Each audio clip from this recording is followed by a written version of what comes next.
Hello, and welcome to Inconceivable. I'm William. I'm Chris. I'm Wesley. And we are Evil X's 8, 9, and 10. Yes, we have yet another new guest with us, Chris, today. Chris, fun fact, is our friend. Has been mentioned on the podcast before. You care to enlighten us? Okay, yeah, so there was that one time when they were talking about, what was it, Boston Comic Con we all went to? It was like Cosplay Origins, and I think it was like episode 2 or 3. It was like really early in season 1. Yeah, I know. I think it was one of the first ones he Yeah. did. Because, yeah, so anyway, so I tend to have a little bit of tasteless humor, and as I said before. And so we're waiting in line. It's like stretching back, like several buildings around all the corners, and, you know, we're just trying to amuse ourselves. And, you know, ahead of us in line, I see a guy in a wheelchair who was... You know, I don't know who he was cosplayed as, but I cracked the joke. I was like, hey, look, like that dude's cosplaying a cripple. And, you know, obviously it got some laughs at the time, but then that was brought up in the podcast. And then, But not brought up as the fact that it was a joke. Yeah. You brought it up like... Alex and I totally threw you under the bus. So Alex was telling the story, and then Wesley's like, how on earth do you make that mistake? I'm sitting there listening to the podcast like... Oh, so really it was me who threw you under the bus? Yeah. Well, then Alex just kind of went along with it because he didn't want to backpedal. I was like, Alex, you let me down, man. Way to go to defend your friend. Oh, and I knew the whole story the whole time, and I'm just sitting there laughing, watching this all fall apart. Just like, Chris is gonna love this. Yeah. Wait until he comes on an episode sometime. Oh, yeah. God. So that time has come. Cool. So Any that's choice words for Alex? Nothing which I care to say into the microphone look right who's now. in your seat. Look who's in your seat today, eh, buddy? So that's been rectified. Yeah. So yeah, if you didn't get the clue by the intro, I'm going to talk about Scott Pilgrim versus the World, which is literally The movie specifically. The movie, yeah, that's why I said versus the world. Because I don't think the book's called that. I think the book's just called Scott Pilgrim. Yeah. Yeah. So, but yeah, Scott Pilgrim vs. the World is literally one of my favorite movies. I watched Scott Pilgrim vs. the World more than any other movie, and that's because movies like Star Wars and Harry Potter, I'll like rotate them. So like I don't watch episode 4 like a dozen times. So you've seen Scott Pilgrim more than any one Star Wars movie. Right. Yeah. Yeah. So I've seen Star Wars, Harry Potter, maybe even Lord of the Rings collectively in their series more than Scott Pilgrim. But as far as a standalone movie goes, Scott Pilgrim. That'd be like The Princess Bride for me. That's true. Yeah. Yeah. Princess Bride's up there, but like. I love that movie. Yeah, me too. Everything about it. You can't like. That's such a high rewatch value. Yeah. Like it just doesn't get old. Like the jokes still are super funny. You know. And Scott Pilgrim falls right into that niche. Exactly. I was gonna say like this is just one of those really rewatchable movies. And you know what's really funny? That this movie does something for me that not many does. That I laugh more at this movie the more I watch it because because like part of like waiting for the joke becomes the best part. Yeah. Well, not only that, but this particular movie has a lot of like dry, like subtle humor. So like they will not point out these jokes to you. They're fast and they fly under the radar. You will miss like 3/4 of the jokes the first time you watch it, like guaranteed. There's just going to be a lot that you just don't see. Like one of my favorite things that I quote all the time, like no one really gets. There's this part where Scott's talking about his exes, and then I think what's her the girl's name? Good grief! I'm blanking on the name. I haven't. No, yeah, Mister. I've seen it a million times. No, it starts with an R. An R? How have I forgotten her name? Oh, Ramona. Jeez. Okay, all right. Good grief! I swear. Y'all better give him a flack for that. But Ramona asks us like, but what about you and Knives? Like, oh yeah, we're cool now. And you just hear Knives in the background, like, no. But it's like super subtle and like. What part of that do you quote all the time? Just the no. Yeah, it's like when someone like indirectly disses you. I'm just like no. Like it's not what it seems like.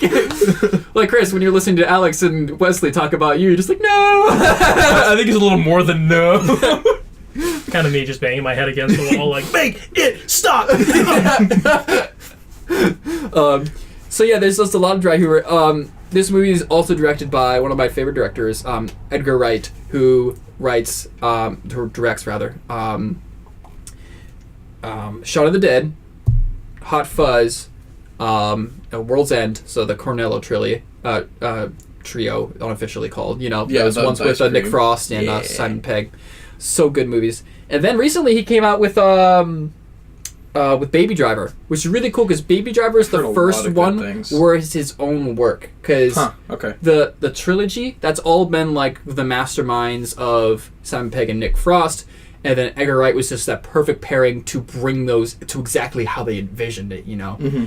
Then you had Scott Pilgrim, which is an adaptation, which he was a great fit for. Like, this is one of the... People don't talk about how good of an adaptation this is. It's a cult classic, for sure. Like, anybody who loves Scott Pilgrim, the book/novel, loves this movie. Mm-hmm. It's really faithful to the thing. There is very few discrepancies. And I know there is things that are different, but...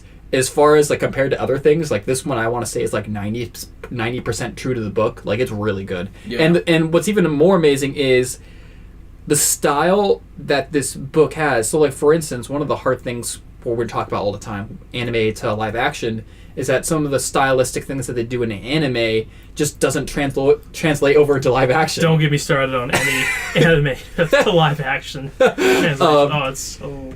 So yeah, and like we talk about like cringy acting in live action anime adaptations because they're trying to figure out where that line is, trying to pull from the anime counterparts into live action. There's too much about anime that you can't put into a real life setting. It's just like doesn't matter how much computer animation you do and you know how you try to make the environment look. It's just anime is just too goofy or there's too much superpower. Right. You can't.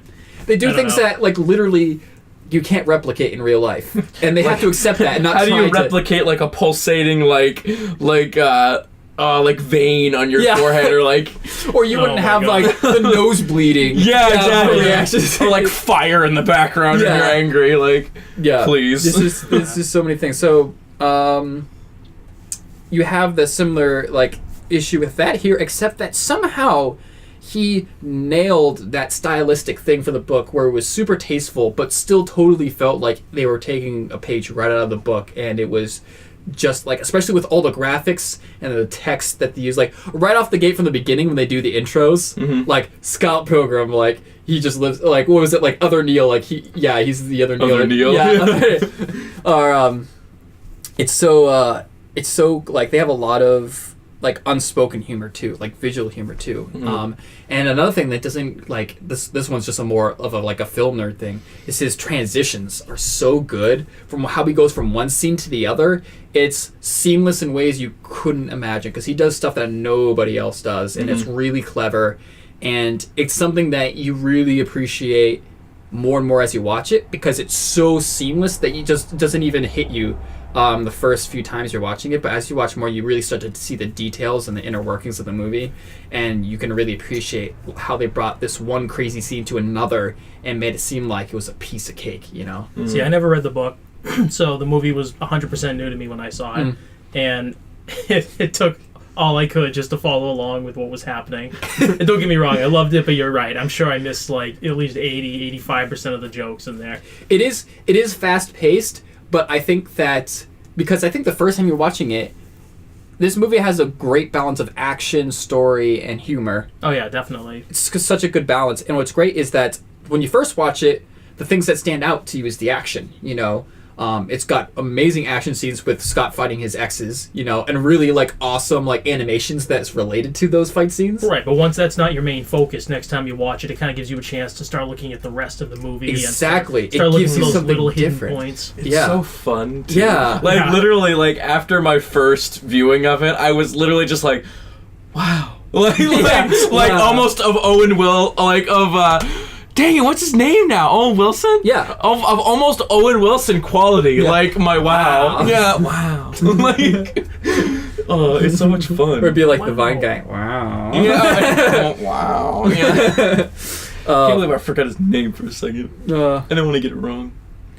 Yeah, so this movie has a lot like of the situation. Name, so. Yeah, you forgot Ramona's name, so. Yeah, jeez, that was embarrassing. Let's not talk about that. Who that? No, that was some other loser. I don't get it. No, that was we were just talking about the Pac-Man. We was like, were you the Pac-Man guy at the party? He's like, oh no, that was some other loser. Oh, yeah. Totally not me. I wish we had time to watch the movie again before we did this, because I haven't seen it in a while. I own it now. I love it. So It took you me- own it now? I rented it like 5 times because you can't. And it's like, I need to own this. Right. Yeah, it's been like a year and a half. Well, since it's I a saw sad thing. So. It's worth mentioning real quick. What's the very sad thing about this movie is that it wasn't a commercial success for whatever reason, because even though a lot of people were super pumped to see it being made and super excited signatures and stuff like that, people didn't go to support it in the theaters, and it didn't do nearly as well in the box office as they thought it would. I think it did about 30% of what they were expecting. Like, it was Ouch. bad. Yeah. I know that I don't think they broke even on that movie. Wow. That being said, like, as we all know, this movie is a cult classic now, and it's amazing how many people watch it. Like, the amount of people that watch it now compared to the movies is like insane. That's really sad. And I just think that it's important that if you support a movie like that, especially when it comes to adaptations that you've been waiting for your entire life. Like, I went and saw all the DCEU movies more than once because And it doesn't matter. it's rooting for my boys. And I don't care how big the company is. If it's Disney, that's like say Disney decides, because they love doing like. You kidding me? They could like release a movie for free. Like, It would still make tons of money somehow. But like if it doesn't, like for instance, say that what's that one that came out like a year or two ago, Tomorrowland. Did you ever see Tomorrowland? no. You didn't see that? What was one? that about? I never saw it either. You didn't see it? Oh, it's kind of hard to explain because a lot of the plot is like a Who's like a in it? mystery kind of thing. It's not the one with Tom Cruise. I think it is. I don't think it's called Tomorrowland. I think it's like Edge of Tomorrow. With Tom Cruise, he's like in like a he's like a soldier and he keeps like dying and coming back. No. okay. Yeah, no, it's Oh, no, that was a Tomorrowland. totally different one. Who's Yeah. in that? It was in 2015. The George Clooney, that's who it was. Oh, I probably haven't seen it. Yeah, I've but seen very little George Clooney movies. but Ocean's 11. that Still haven't seen that either. Love that one. unfortunately for that one, that wasn't a really good movie. But if that was like a really good movie, no one went to see it, that Disney would stop trying to do really like creative narrative stuff, because I will applaud Disney on that movie. That was something that was definitely different from what they normally try to do. It was by no means something that was guaranteed to make a lot of money. That was a big risk for them to do. Still talking And- about Tomorrowland, right? Yeah. Yeah. And I thought that was really cool that they tried to do something really distinctly different, and Mm-hmm. it's a shame that it didn't end up being as good as it could have been. A lot left a lot on the table. But anyways, I think it's really important to support movies that we're excited about and not just talk about them or just, Yeah. after the fact. Yeah, so go see But also- Aquaman in December. Also, feel free to don't support movies that you really don't want to see, like another Pirates of the Caribbean. Or Frozen 2. I just read that it's coming. Or Cars 4. It's- I don't know if that's coming, but like we Jeez. didn't even need the second two. Like, God, like I'm so sick of hearing Or about 50 Shades Frozen of Grey. 2, all right? That's the only So reason why just they let keep it making go. 50 Shades I'm of 50 Grey Shades of done with those. Like, 50 Shades of done. For real. go home and love your people. Like, so. When you say yeah. people, never mind. I didn't mean like Anyway. So that's it for that little tangent from that. But other things that are really great in Scott Pilgrim, I think the casting is amazing. Michael Cera, Michael Cera, it, dude. like literally is Scott Pilgrim. Like he does it so. Just the awkward, like. Yeah. Yeah. Oh, like Michael Cera is one of those actors, like William Dafoe, where there's not many characters that's for him, but when there is one for him, only he can do it. Yeah. So it's like Michael Cera is a very specific kind of awkward, and he's got a little bit of nerdiness in him, but he's also not like totally incapable of being like another example of like an awkward kind of like human actor would be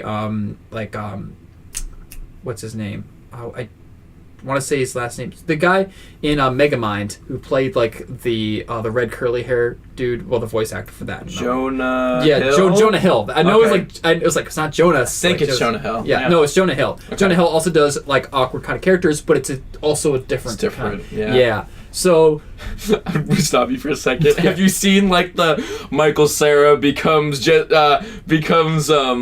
what's his face? There's like an evolution, like there. yeah, Like, no, I know exactly what you're talking about. This becomes episode- Andy Samberg, becomes Yeah. Jesse Eisenberg. Yeah, It's that's like, it. Oh my god, I love those. This is the podcast where we forget everyone's names. yes. So Yep.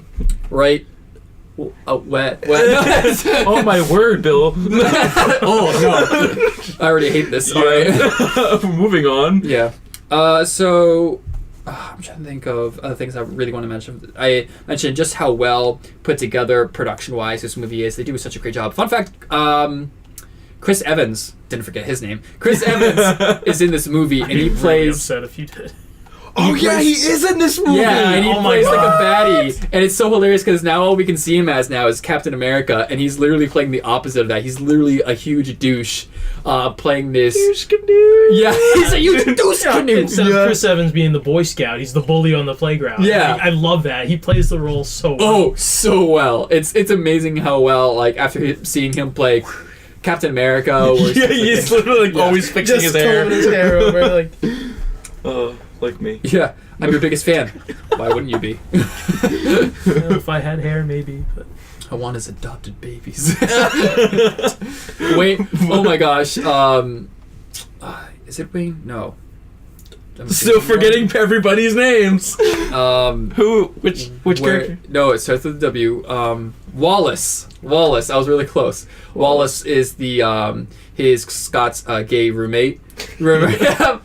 Yeah. Know me. It just. Oh my gosh.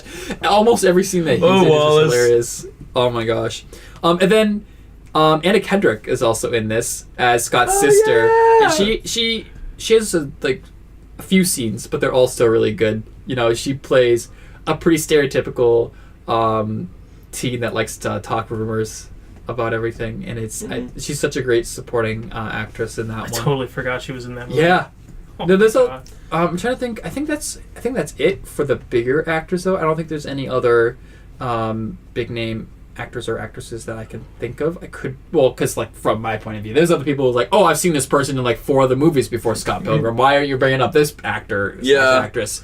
I don't Sorry, recognize him. Yeah, clearly not that big if I would recognize them. Yeah. So, but it's the movie just does such a good job of rewarding you for rewatching it. It's got such a great flow, both in pacing and its callbacks to its own things. Like that's the thing, is that this movie kind of builds up its own specific humor that you appreciate more the more you watch it, and it does that really effectively when you see how well it calls itself out in certain things. So like there's just so much to, like, this movie just gives so much back to you, you know. That's just, it's really, really enjoyable to watch, and this is why I've seen it like at least 12 times now. And I've rewatched it with so many friends, and it's so great rewatching it with people. I'd still see it again on my own, but my favorite thing is like finding someone who hasn't seen Scott Pilgrim. Like, oh, guess what we're watching now? We're watching Scott Pilgrim. Yeah. It's the same. It's like it's one of those like unforgettable cult classics, because it's literally what we do with, like, oh, you haven't seen The Princess Bride, or you haven't seen this. It's just like, guess what we're doing. Like, but the difference is before we that can like be friends. a lot of people have seen Princess Bride. yeah, a little bit. that's been around a lot longer Well, yeah, too. that's true. So it's had more time. A little bit less Monty Python and the Holy Grail. Yes, one of my cult that's classics. another one too. But a little Still bit less haven't than seen that Princess one. Bride for people who've What? seen. You haven't seen that one? No, well, I was We're told, putting our friendship on hold until you. Well, you see, I ended up seeing The Princess Bride because of that, because I was told that I couldn't be an actual homeschooler until I've seen this movie. Well, that's true. So I was like, all right, well, I guess I have no choice then. So I finally ended up watching it. Absolutely loved the movie. Yeah. Oh yeah. It's Inconceivable! yeah. But by the way, Here we are. Yeah. Roll credits. Yeah. If you didn't catch this from the very beginning, that is directly from Princess Bride. That's not like It's not trying to hide the fact. Yeah, no, We didn't rip that off. Yeah. That was the idea. The intro clip you heard at the very beginning of this episode. Yes, that is actually him saying "Inconceivable," of course. So it is. Yeah. It's just got an artistic twist. Yeah, artistic. If that's what you want to call it. No. Some are like, oh, I don't. What is that music that's playing at the beginning of this episode? Where's that old young people music? Robot noises is my some of the older people in my life like to call it. Them robot voices again? Is that what your dad calls it? No, not my dad. Oh, okay. I just feel like your dad would be the one. You kidding me? My dad has fun with stuff like that. Okay. Oh yeah. Oh yeah. Well, that's Phil still thinks it's stupid, but has well, that's fun what with I mean. it. It's like even if you didn't take it seriously, I feel like that's something that you would say about dubstep. Probably, yeah. It's more like something I think I've heard my grandfather say, but... Also, I tried to do a job of not spoiling this movie, believe it or not. I should have actually said that I wasn't planning on talking spoilers for this movie. But if you haven't seen it, you should absolutely watch it. You can rent it just about anywhere. You can, like... You Bet you it's on Amazon. Yeah, it's the easiest, like, for me, it's the easiest place to get movies That's now. where I rent all of my movies from. Yeah, exactly. I do it from Google Play because I get free... That too. Yeah. Yeah. So, but... Yeah, you won't find it on Netflix. You won't find it on Hulu, unfortunately. It's too good, honestly. Yeah. Really, it is. Like, they can still make money off of it. yeah. Oh, yeah. Like, I rented it, like, 5 times before I finally just actually bought the online version because, like, you can't find it on DVD in stores. You'd have to order it from Amazon. Mm-hmm. But then there's been so many situations where I've spontaneously watched it on the road that this is actually one that I've wanted to own digitally so that I could always just pop it up when I'm at a friend's house or something like that. So you own Scott Pilgrim digitally? Yeah. Yeah, okay, cool. Yeah. Nice. So let me know if you want to rewatch it with me because I'll do that in a heartbeat. How about, no, I got things to do. But I seriously quote this movie, like, it's up there top 3 for things I quote on the daily. And it's kind of sad, though, because there's a lot of stuff I quote that no one else gets, but I don't care because I just love the movie so much. Oh, I do that with The Office all the time. I probably quote The Office on the daily, and, like... I mean, it's so easy because you can literally just be like, "That's what she said," and you've quoted The Office. But I mean, that's true. But I mean, like meaningful quotes too. Yeah. Oh, it's great. I love it. Oh man, that's what Alex was doing when I still lived here. Just it was constant like Office quotes, and I just look at him with like a weird smile on my face. You're like, okay, you just do it. You do. Care to explain that? You do a gym at the camera look. yeah, pretty much.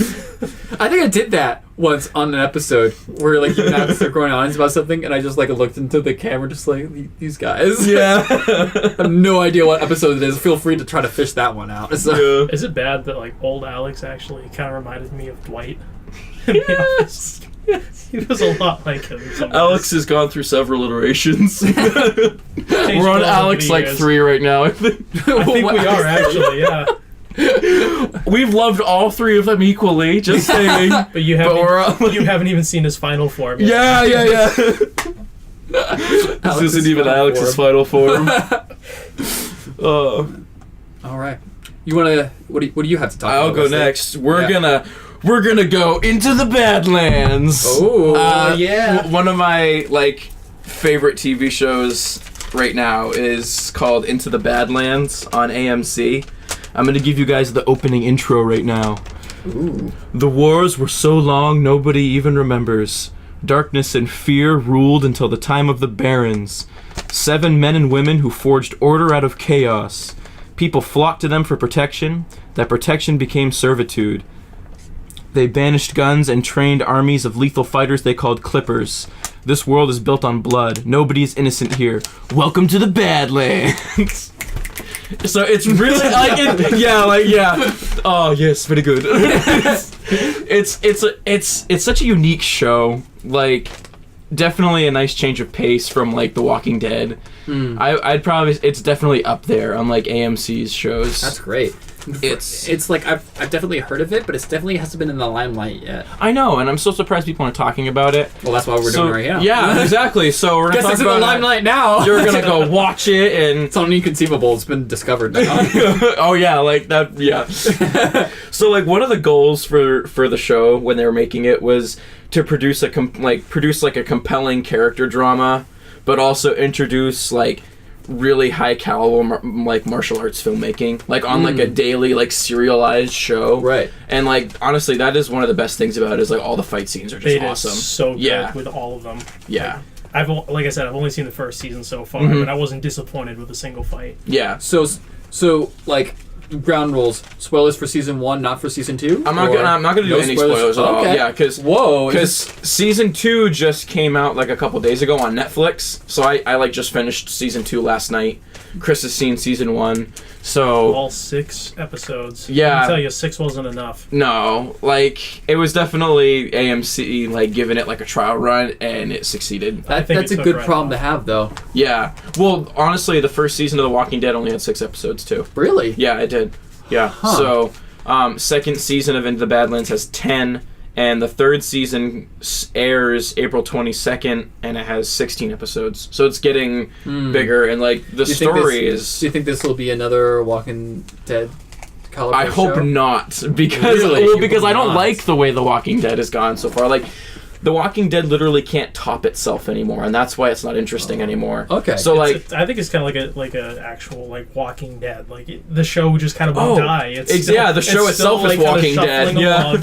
And you're like, all right, like no scenario which pops up now is really that much different from a previous one that you've seen. Yeah, It's just, exactly. I think I said, like, we talked about Walking Dead like a long time ago, in season 1. Yeah, we did. Where my like summary of my opinion is that I feel like Walking Dead is just a continual of, oh, we found this new safe place. We go to safe place. It's not as safe as we thought. People die. We find a new safe place. We go to that safe place. We think it's safe, but it's not safe. People die. And it's just like continuing over and over. The person you didn't think was going to die dies. Yeah, like all the time. Like it's just it's not surprising. Because that's the thing. I It's know, like it becomes a little Game of Thrones. Yeah, and there. they killed off all the characters I cared about, and then didn't introduce any other characters that I cared about. Ooh. Like that was my problem. Yeah. Is none of the new characters coming in were really. I didn't like. I was. That was my biggest problem. Glenn, excuse me.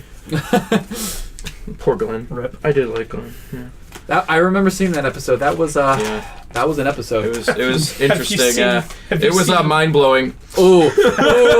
Have you seen the meme where you have this is Glenn and then the one where it's just like hamburger like on the shelf, like this is him now after taking that. It's pretty bad. Feel old yet? Yeah, I feel. Yeah. Oh, this is Glenn now. Yeah. Feel old yet? But so Into the Badlands, I did write some things down about it because the show is so unique. Like that's what, like not only were the fight scenes really good, and it reminded me of like old kung fu movies I'd watch with my dad, like Kung Fu Theater on like Saturdays and stuff like that, or like Jet Li movies or stuff like that. The choreography is just really good, but beyond that, like the universe they built for the show is so like interesting. So like it's in a post-apocalyptic world, but it's like set 500 years after that apocalypse took place. But they still have like cars and electricity. They've just like banned guns. Like guns have just been like banished. Like nobody uses them. It's all like swords and like martial arts combat and. Now, question: is this a world where guns didn't exist? No, guns did exist. Okay. Because like it says, like in that opening, it says. Did it say that opening? It mentioned guns in the opening somewhere.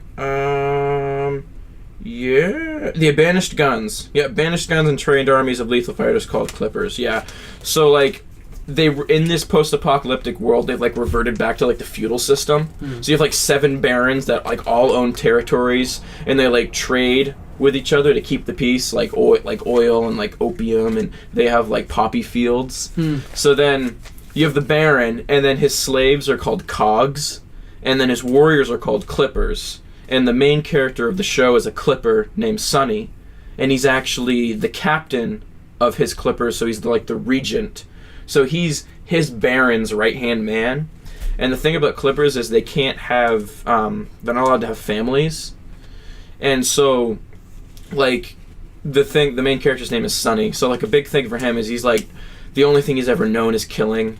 And like, oh, another cool thing is they have like tally tattoos of all their kills. Oh, like so like what? Yeah, well, not only like literally like large like black lines and gotcha. like tallies and just stuff. like the 4 and then like the cross off, and like Sonny has them like everywhere. Like he's just like covered in them. And what was it, like 70 something confirmed kills? Well, it was like way up there. Honestly, one thing I will say is in season 2 they said 404. So I don't think he gets any new tattoos at all in the series. Well, I mean, because things happen. You did see him kill like 200 people in the first season. Yeah. So, I mean, so like it's more than that, but I know in season 2 they say it's 404 tally marks as tattoos on his skin. So, but like anyway, like his journey is killing is all he's ever known, and like he eventually just wants to run away from that. And there's also this character called MK who's like a teenager that has this like special ability that where like if you cut him and he starts to bleed, like his eyes go dark and he just like he just like becomes like this like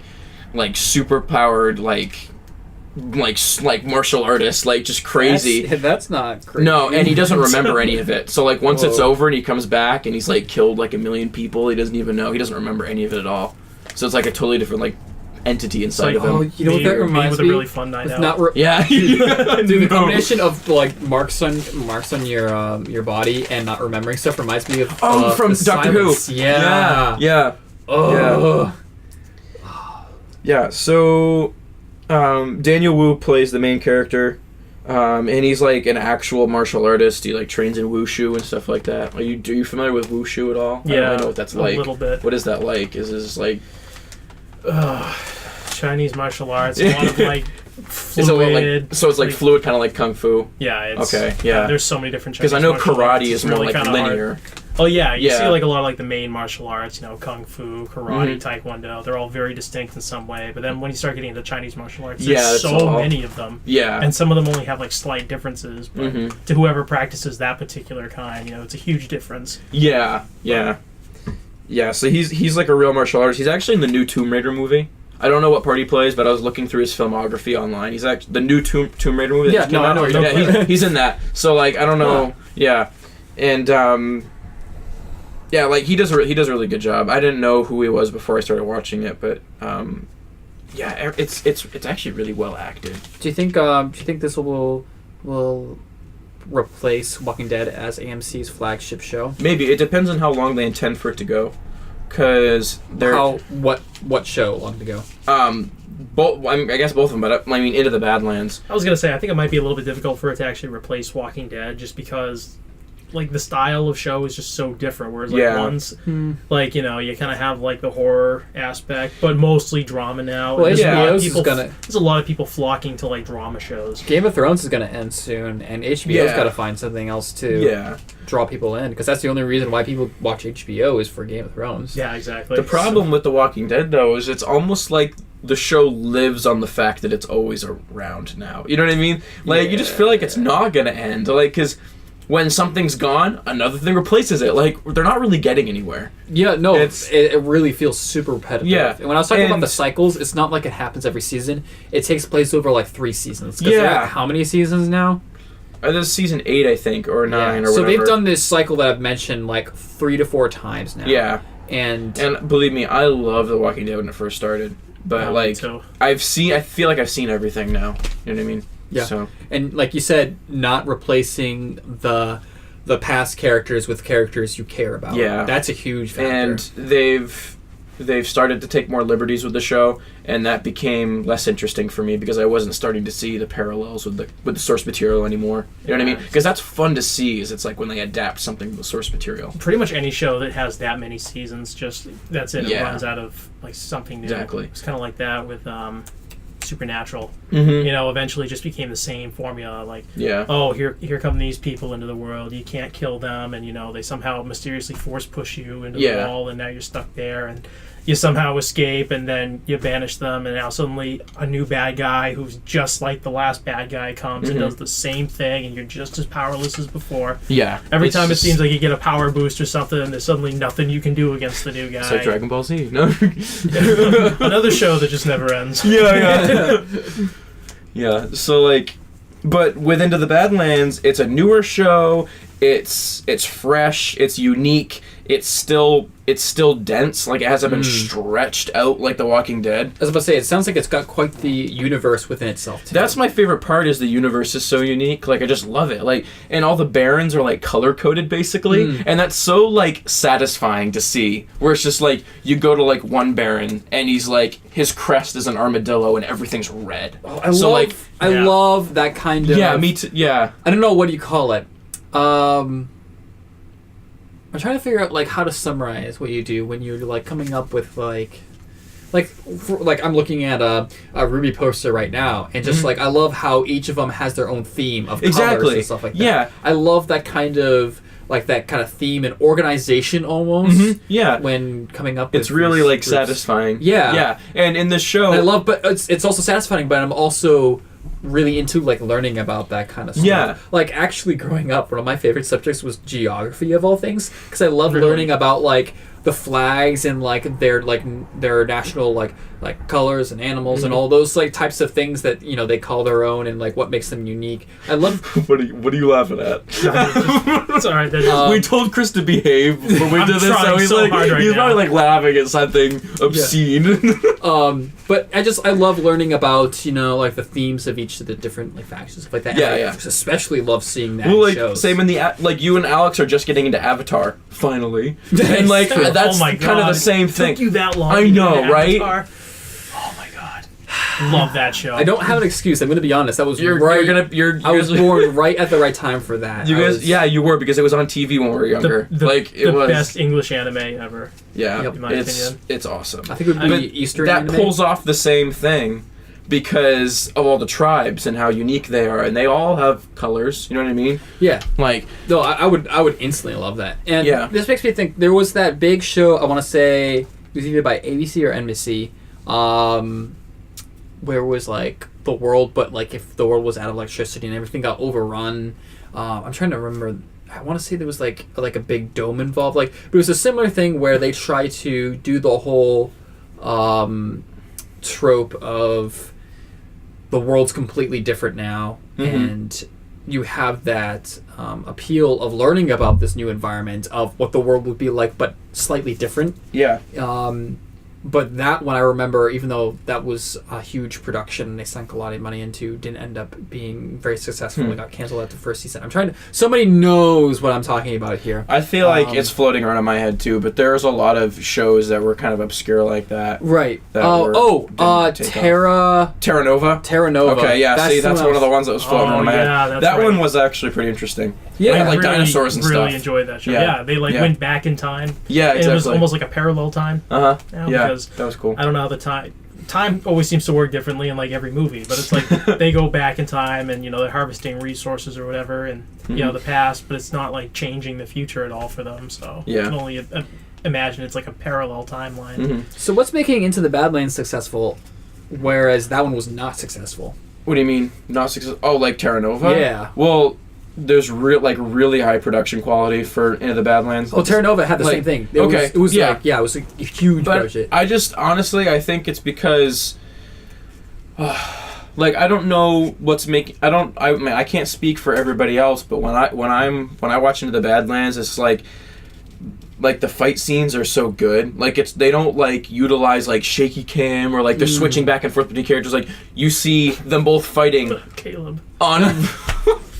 You see them both fighting on one screen, and like you get to see like all of their motions most of the time. So the like, cinematography is really good. yeah, and the characters are interesting, and the universe is cool, and I think how unique it is. I think the is biggest one thing when it comes to the martial arts aspect, Mhm. it never like degrades in quality like No, over time. Like, yeah. it doesn't just blow your mind in the first episode, but every episode, That's really it just stays Yeah. top notch, and you're like, man, I really want to see more. Yeah, you know exactly. What, you know what one didn't do that was I know it's not strictly martial arts, but Arrow, because that Arrow used to have some really good fighting scenes, but I feel like they started to so great. they really started to slack off with it. And Yeah, it didn't became a superhero soap opera.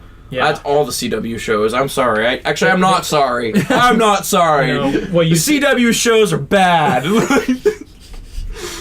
They're bad. I still go over Jeremy's every Tuesday to watch Flash with him. Oh really? Flash is not as bad. The thing is, it's just I have so much trouble with that show because I don't want to spoil any of it, but like when you have the bad guy in the last season, Savitar, and I'm not gonna reveal like who he actually is, but he like started as like a computer generated character, and they actually did a really good job with it. And you'd watch him fight. He's the god of speed, so you're seeing like the speedster run around. And it was an actual speedster fight versus like running like 20 miles side by side. Like before it just looked like you were watching like Tron or something. Yeah. But it's like this guy would actually fight. He's like picking people up, throwing them, like putting them through a building, and then knocking them against a brick wall. You're like, oh my god, he's actually fighting. And then he unmasks himself, a few episodes later, and then suddenly it just becomes a guy in a suit. Oh, it's not fun anymore. And instead of looking like a monster or a demon, now it's just like he looks like an overweight guy with like too much clothes. Yeah. On. And That it sucks. just totally ruined the image for me. And that- after that, I was like, That's just nope, like done. unmasking the villain in a horror movie. Like, it just ruins it. That was like when they unmasked Kylo Ren in Star Wars. I was like, it's Will is the bad guy. Oh! It's the nose. Yeah. It is. You guys got like, yeah. I totally see it. Oh. Not the whippy part, but the nose. It was just the nose. I was like, oh my god. Well, I did have the hair for a while. You did have the hair for a little while. Yeah. True. Williams cut his hair, by the way. Yeah, no, that's been on for a few episodes. Oh, okay. now. Yeah. But it's not like they're actually seeing it. Well, it's coming. We're getting there. We're getting there. I know. I Who guess- are already watching this on YouTube doesn't know what we're talking about. I get it. Okay. Anyway, let's go back into the Badlands. Yeah, so it's 500 years, after, like, it's good. Like, every baron, like, we were talking about, like, the different colors and stuff. Every barony has their own, like, crest and their own color, and, yeah, it's just cool. And, like, and I take it some of them because it's a TV show, they have more time to really dive into each of those, like, clans almost. well, only... Like, so far, even after 2 seasons, you really have only seen a lot of, like, 3 of them. Okay. Because but that's cool. Yeah. You don't want to because then you have people. time. Yeah, exactly. Because the story really centers around the Baron that has the red and the armadillo. His name's Quinn. The story really centers around, like, the stuff that takes place in his barony. And you see the other barons, and they're involved in the story, but they're more like side characters most of the time, but there's another one that you get to see. And still though, but you can see how every baron is like significantly different. You get to see how they're different. They run their own plantation. Exactly. And just like their stylistic differences. Like, it's really cool. Yeah, like Quinn is like, he has like a southern drawl, but it's not bad. It's like, honestly, he's a really compelling and interesting character, and his voice and his mannerisms is a part of it. That's one of my favorite parts, is he's such a good villain. Yeah. He really is. And, like, there's a Baroness, all of her stuff is white, and, like, she's really, well-to-do, like, looks, and so everybody's got, like, a stylistic difference as well. Another interesting tidbit is, I wrote this down because it's really cool, the primary songwriter and rhythm guitarist of Linkin Park composed the title theme. Really? Yeah. And the I title did not theme know is that. another unique thing. It's so cool. Like, it's completely hand drawn, and it's like really colorful. So like when it comes on, it's like boom, and like it's like big letters, like for like all the actors that are involved and like different things going on. It's just like, it's a really cool opening title. I'm gonna watch it right after this episode. Yeah, you really should. Yeah. It's cool. Yeah. I know, I watched it all in one day. Mm-hmm. It was done. Yeah, and now you have 2 seasons, so you have 16 episodes to watch. Where can you watch it? It's on Netflix. Netflix, yeah. Yep. Cool. And then season 3 airs on AMC April 22nd. So, Sweet. yeah. That's I'm coming gonna soon. have to follow along. I'm not gonna be able to wait for it all to come out at the same time. No, me neither. That reminds me, I'm all caught up on Final Space because I bought the season on Amazon for $20. Nice. It's worth it. It's really good. And you got Gary's last name wrong. Did I? Yeah, you called him Gary Space. I'm pretty sure his name is Gary Godspeed or Gary Goodspeed, something like that. Yeah. Not close I mean, they enough. never really say his last name. I just picked up on it. That's okay. Got called out. And I do. I love Mooncake. Chocolate. Yeah. He's so great. He's so cute. The noises he cute makes planet-destroying monster. I want to master all the noises he makes. I know. Because it's not quite gibberish. Like It's not. He literally is like chocolate. Like, yeah. And then he's got like it's like a Simlish. yeah, yeah. Where it's like it's actually a language, but it sounds like gibberish. Like, Yeah. But anyways, he's that's so cool. Yeah, that's another show that you guys all need to watch. But we've already talked about that one. Yeah. I'm pretty much done. That's Cool. Into the Badlands, And so is Gary, as it so happens to be. So is Gary. He's all done. So if you would like to flip Gary and move on with your Flip segment. Gary the time I goblin. don't mind if I do. You're the honors.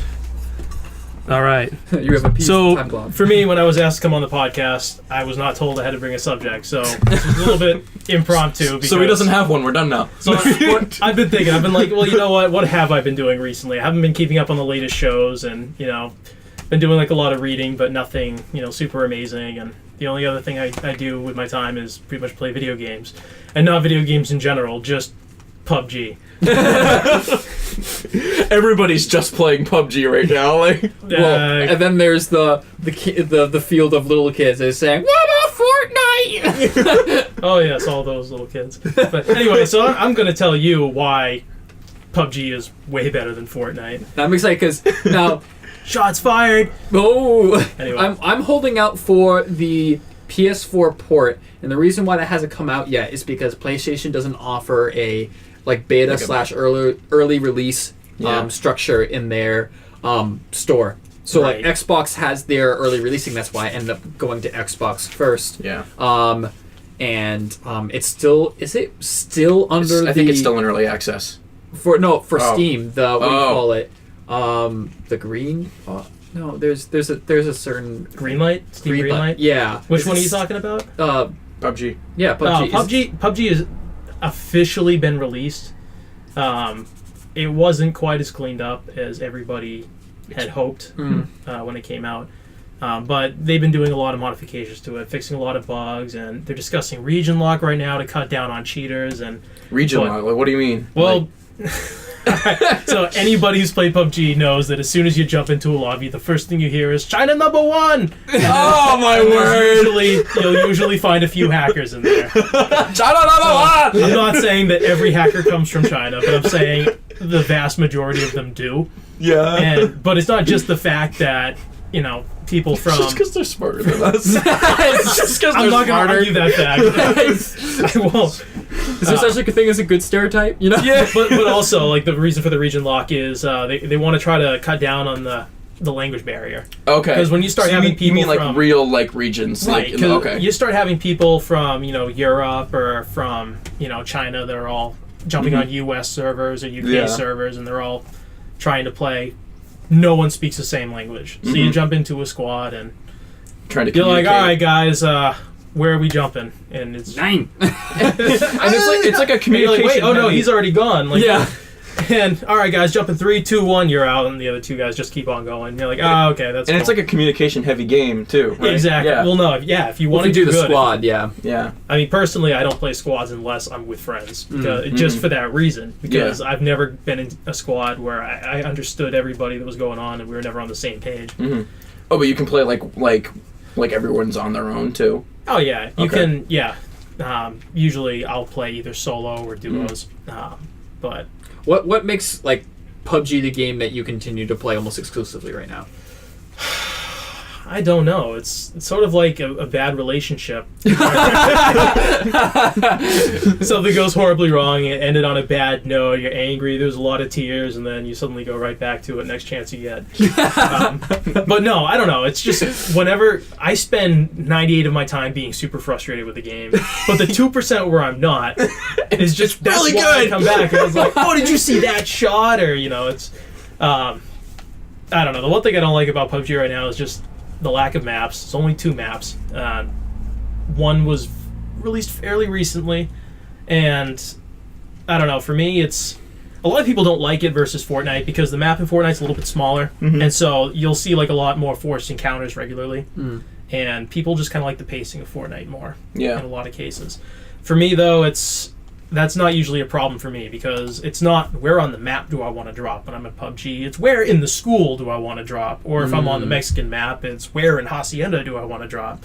Like, so I always try to do the craziest encounters, and I think that makes you better at the game, more responsive. And, Because you learn the most from it. If you camp out for 20 minutes only just to die without firing a single shot, you learn nothing from that game. it's like one of those games like where I'll watch streamers for. Like, I watch way too much Shroud, honestly. 'Cause the guy's just god. Like, he'll sit there like talking to you, and someone's asking questions on the stream, and he's just talking away, and suddenly he just turns around, aims like 3 stories up in a window, bam, headshot. And then people are like, "How the heck did you hear him?" And he's just like, "You just got to listen for it." He's like, "I don't really see why it's that hard." As he's talking. But you're talking, and you heard the guy in the building, and then looked up and shot him. I call hacks. Aimbot. Yeah, seriously. And as far as pointing and shooting goes, I am so incredibly slow. Just, oh my god. So the only reason I personally have, like, besides, because the reason why I'm holding out for the PS4 is because, like, look, I know PUBG is going to be a game that I could easily be addicted to, like in a heartbeat, because I've been wanting this type of game for a very long time, and there's been past battle royale games, but there hasn't been one as refined as this one, and that works as well as this one for the type of style that we're looking for. Because you look at games like was it Arma 3? No, DayZ. Mm-hmm. Well, we're looking at DayZ Easy. because it's so spaced out in its encounters that it's so frustrating when you die, because you could be 2 hours. And DayZ goes on indefinitely, right? Yeah. Where PUBG is it's a match. Yeah, Right, exactly. And then you could play hours on DayZ and not have any like actual interaction. So it's like it's a different kind of rewards, but that's not what I was looking for. I'm looking for like the whole match setup, the faster pace. Yeah. And then I tried DayZ. I didn't like DayZ. Yeah. I had looked at H1Z1 too Similar for a time, premise. and they ended up like introducing a patch which kind of broke the game. And because what this game is very reminiscent of is Hunger Games, like the movie/book. right, that's the entire battle royale. Yeah, idea. and that's why. And one of the things that you'll see in the Hunger Games is that towards the end of the game, they'll force all the people together, so that way they end up fighting each other in the end. And so it's not like they can just camp in their special corner that they love so dearly for the rest of the game. So, and I think that's probably, in my opinion, the biggest incorporation that made this the juggernaut of gaming that it is today, is simply that mechanic of forcing everyone steadily together to keep that pacing going, Right. and to prevent people from just camping out an entire game, because that's what people do in DayZ. Exactly. Yeah. No, and there's a lot of that though in PUBG. It does take a while for the circle to start closing in and start, forcing people Right. to move. And there'll be a lot of times someone jumps into a town, you'll see like maybe 10, 15 people all drop into the same town/city. Someone, there's like a brief firefight, and suddenly there's like 4 or 5 people all held up in different buildings that don't move. So for me, after the initial fight in the city, I loot a couple buildings. I'm out. I'm gone. Right. I'm like, I'm just gonna be running to where I think. That being said, I do like a little bit of investment in time, because I think isn't the max for a PUBG game like 30? How long can a PUBG game be? How long? I've never had a game last over 25 minutes. Okay, so we're looking at like a half hour basically, for a PUBG game at its max. At its max. Yeah. I'm gonna say realistically, a PUBG game is gonna be 30 seconds. Just enough time to land and then get shot by someone who got good luck at looting a shotgun or something. And then Fortnite, I believe, is like way faster paced than that. So Fortnite does come and go much faster than PUBG matches do. The only difference I even saw between the two is that Fortnite just looks cuter. You know what I mean? No. There's another seen- big difference. Yeah, I know. It's not just the animated graphics in it. You know, like the cartoon setting. It's that I can even get used to, because I played a lot of Team Fortress 2 back in the day. It's very cartoon. It's very reminiscent of that. I love Overwatch. So Yeah, I do too. Genji. My boy. So what's the other big difference between the two of them? the big difference is the building system and because in movement Fortnite system. you can just be like, boom, boom, boom, let's build Right, things. Fortnite, you pretty much go around looting. You can get resources. You have your pickaxe with you. You chop down trees. Hit old cars, build Minecraft walls. Battle Royale. Yeah, pretty much. Yeah.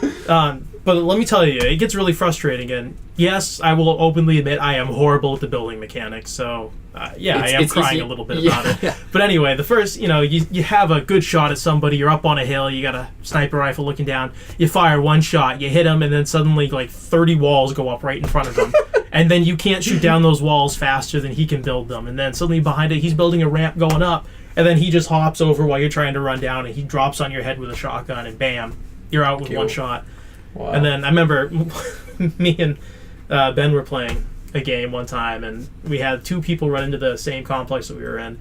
And then we sit there, we go to pull out our guns and start shooting, and then these guys just start hopping like the Easter Bunny towards us. Jump, jump, jump, bam! Single shot with a shotgun. Then the second we both died, they instantly hit the dance emote. 2 of them are synchronized dancing together. There's a little disco ball going. Gosh. I look at that, I'm like, I'm never playing this game again. The most BM game I've ever seen. So every time I hear someone say PUBG, I think of those pub pretzels. I don't know why. Is that weird? Yeah, It is I hear weird. PUBG and I just think pretzels. So- Like, Well, because for the longest, Makes me want a beer. people didn't know. What yeah, to, exactly. people didn't know what to shorten it to. People just called it battlegrounds, but then like it's also really close to Battlefront and then Battlefield. Yeah, so it's yeah. like people didn't know what to call it for the longest time. and, PUBG's like, good. Yeah, no, I don't know. Yeah, whoever came up with the term PUBG, thank goodness, because Yeah, PlayerUnknown's seriously. Battlegrounds is a mouthful. That's definitely a Yeah. mouthful. And why is it even called PlayerUnknown's Battlegrounds? Well, Like, it's like similar thing to Tom Clancy. Like he Oh. likes to put his name into. Yeah. whatever, exactly. man. Yeah. No, I'm the same way Yeah. about it, but that is the name of the game. Who so- even is Tom Clancy? Like, PUBG doesn't exist. I haven't seen him in any of his own books. So, like, I'm sorry, I just love looking over at our, like, thing here, and I can tell wherever I've talked, because it goes all the way up. Yeah. Like, Right.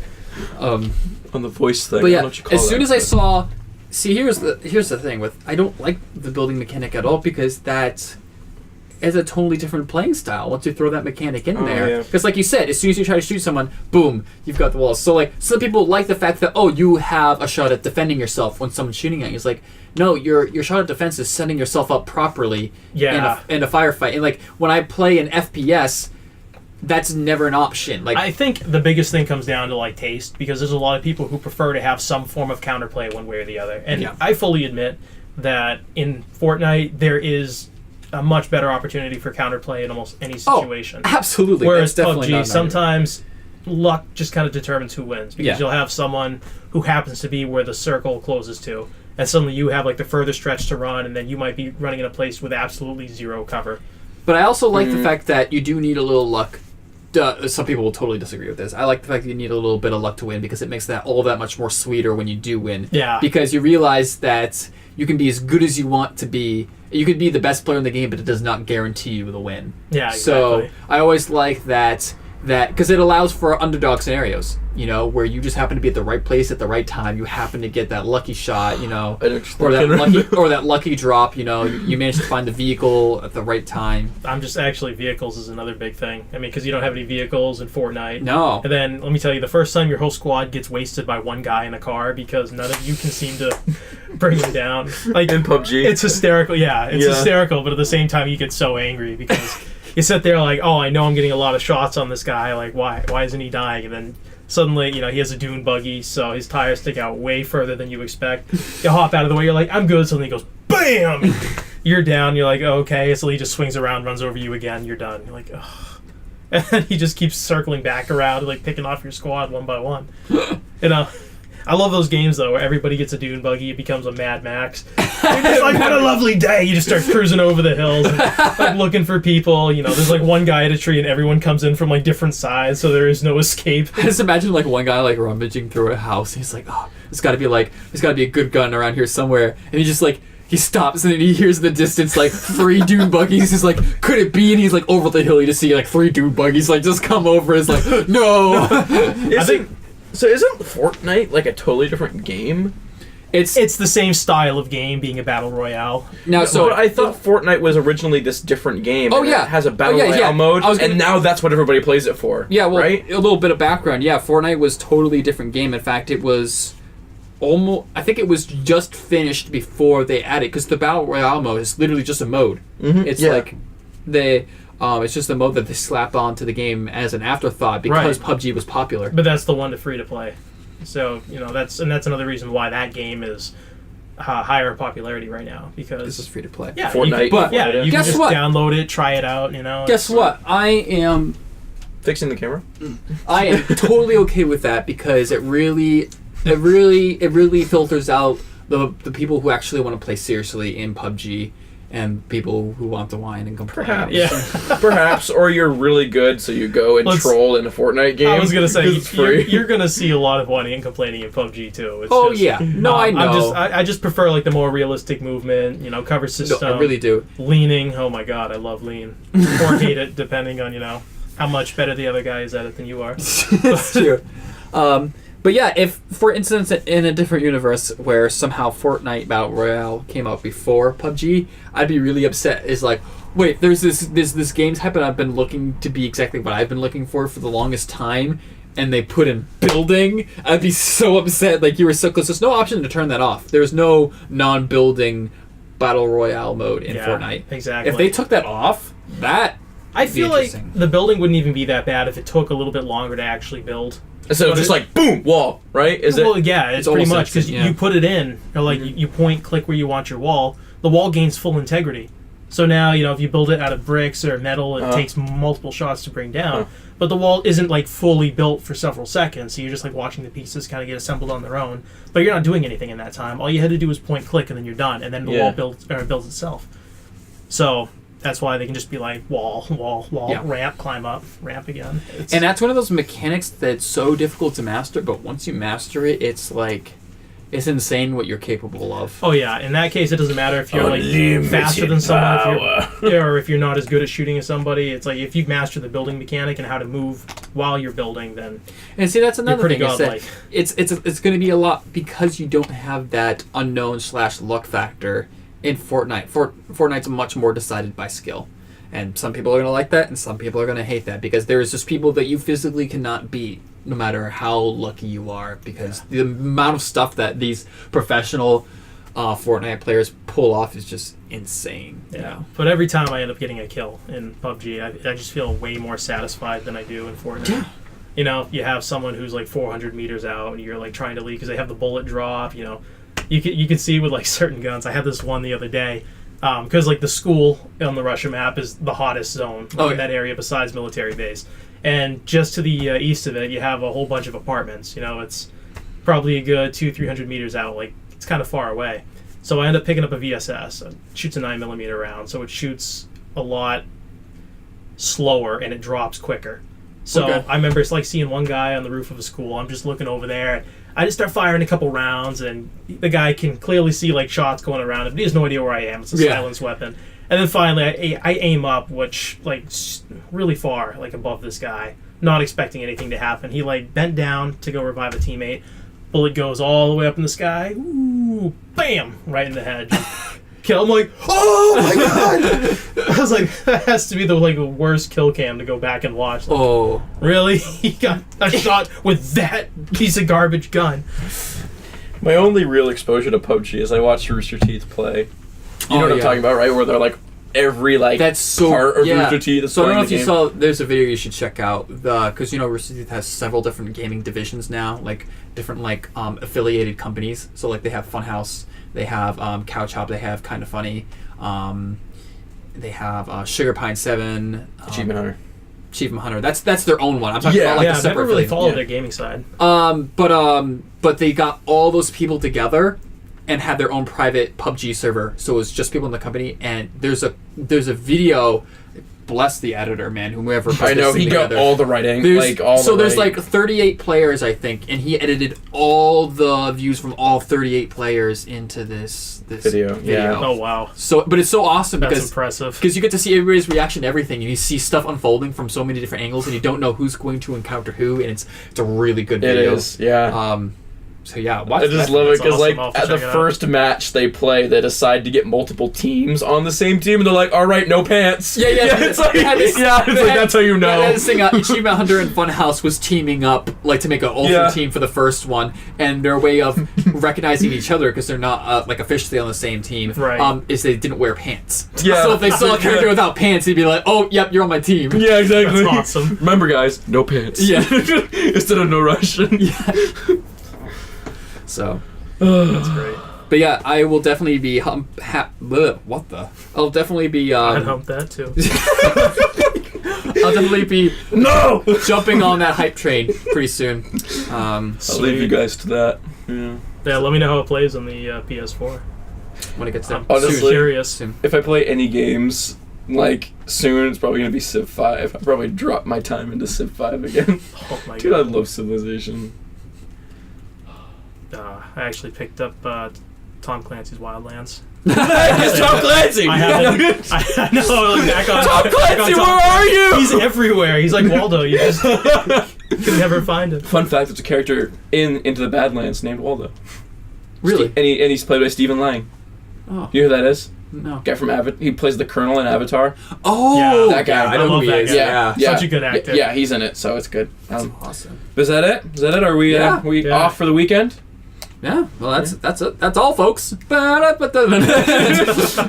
actually, I was trying to lead into a quote from Scott Pilgrim, but I guess that's done. I guess that's ruined. Oh yeah.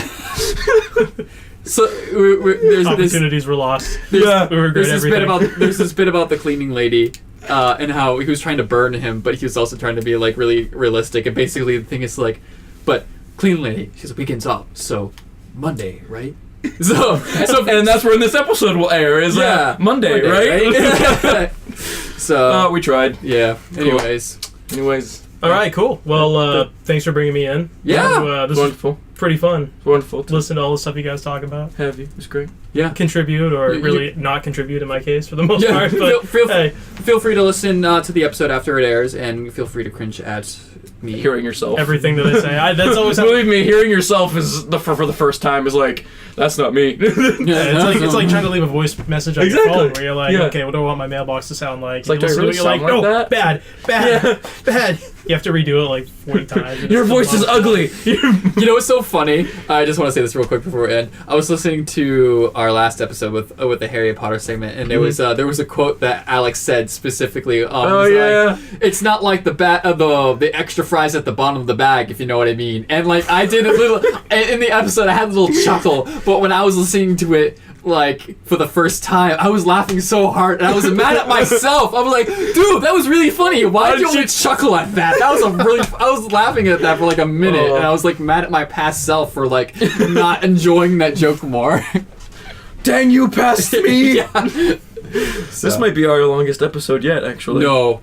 You sure? No. Yeah. Well, the more we talk, the more we have a chance to break on the record. We can change that, right? Yeah. No, I think our longest episode is like 1:20. Or an hour 20. Sorry. Wow, 1:20. That's a really long one. We have like 20-second segments. I know. I have trouble holding a conversation for any longer than 60 seconds. So 1:20 is pretty good. That'd be a good April Fool's episode. 20-second segments. The episode's only like a minute long. Oh, that'd be great. Anyway. All right. I think we're finally done now. Okay, cool. Yeah. Stay kind, geeks. I even messed that up. Gosh dang it. All right.